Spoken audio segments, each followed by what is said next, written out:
ఇప్పుడు ఎందుకు పుట్టారట? తన ప్రజలను వారి పాపముల నుండి ఆయన రక్షించడానికి వచ్చారు. దేనికోసం వచ్చారండి? దేనికోసం వచ్చారైనా? ఆయన ప్రజలను అంటే మానవులైన వారిని మన పాపముల నుంచి రక్షించడానికి ఆయన వచ్చారు. టూకిగా మీకు అర్థం అవడానికి సింపుల్గా చెప్తాను. మొదటిగా దేవుడు మన పాపముల నుంచి రక్షించడానికి వచ్చాడు. రెండోది రోగాల నుంచి రక్షించడానికి వచ్చాడు, ఎందుకంటే ఆయన అనేకులను స్వస్థపరిచాడు. మూడోది దయ్యాల నుంచి దేవుడు విడిపించడానికి వచ్చాడు. అనేక మంది దయ్యాల చేత మగ్దలేని మరియ 7 దయ్యాల చేత పీడించబడి ఆ దయ్యాల నుంచి దేవుడు ఏం చేశాడంటే విడిపించడానికి వచ్చాడు.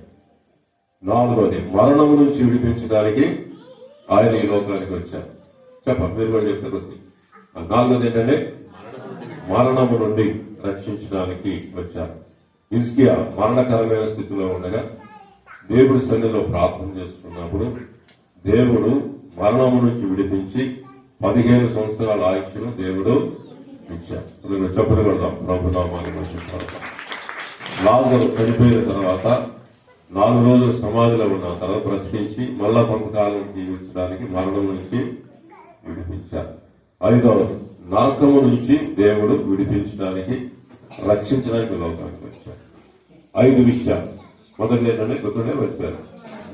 మొదటిది పాపం నుంచి రక్షించడానికి, రెండోది రోగాల నుంచి రక్షించడానికి, మూడోది దయ్యాల నుంచి రక్షించడానికి, నాలుగోది మరణం నుంచి రక్షించడానికి, ఐదోది నరకం నుండి రక్షించడానికి.